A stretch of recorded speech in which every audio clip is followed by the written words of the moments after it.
सृष्टि का नियम। एक स्त्री का प्यारा इकलौता पुत्र मर गया। उसको बहुत बड़ा शोक हुआ। वो पागल सी हो गई और पुत्र के शरीर को छाती से चिपटाकर चीखती हुई दौड़ रही थी कि कोई दवा दो, कोई मेरे बच्चे को अच्छा कर दो। चिल्लाती हुई इधर उधर दौड़ने लगी। लोगों ने बहुत समझाया, परंतु उसकी समझ में कुछ नहीं आया।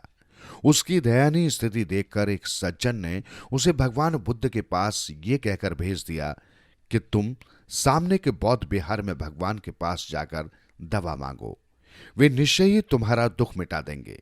वो स्त्री दौड़ी हुई गई और बच्चे को जिलाने के लिए भगवान बुद्ध से रो रो कर प्रार्थना करने लगी। भगवान बुद्ध ने कहा, तुमने बड़ा अच्छा किया, तुम यहां आ गई। बच्चे को मैं जिला दूंगा। तुम गांव में जाकर जिसके घर में आज तक कोई भी मरा ना हो, उससे कुछ सरसों के दाने मांग कर लाओ। बच्चे को अपनी छाती से चिपकाकर वो दौड़ी और लोगों से सरसों के दाने मांगने लगी। जब किसी ने देना चाहा, तब उसने कहा, तुम्हारे घर में आज तक कोई मरा तो नहीं है ना? मुझे उसी से सरसों लेना है जिसके घर में कभी कोई मरा ना हो। उसकी इस बात को सुनकर घर वालों ने कहा, भला ऐसा भी कोई घर होगा जिसमें कोई मरा ना हो? मनुष्य तो हर घर में मरते ही हैं। वो घर घर फिरी, पर सभी जगह एक ही जवाब मिला। तब उसकी समझ में आ गया कि मरना तो हर घर का रिवाज है।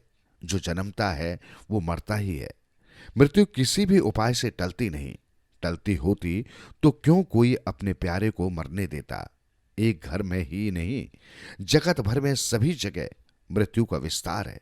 बस जब ये बात ठीक ठाक समझ में आ गई, तब उसने बच्चे के शरीर को ले जाकर शमशान में गाड़ दिया और लौटकर भगवान बुद्ध से सारी बात कह दी।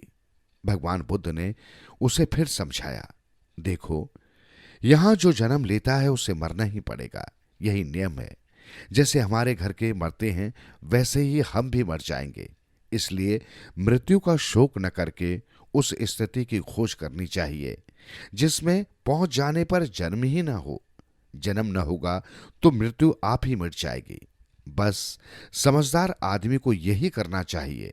समय पर समझदारी से काम लेने वाला व्यक्ति जीवन में सुखी रहता है।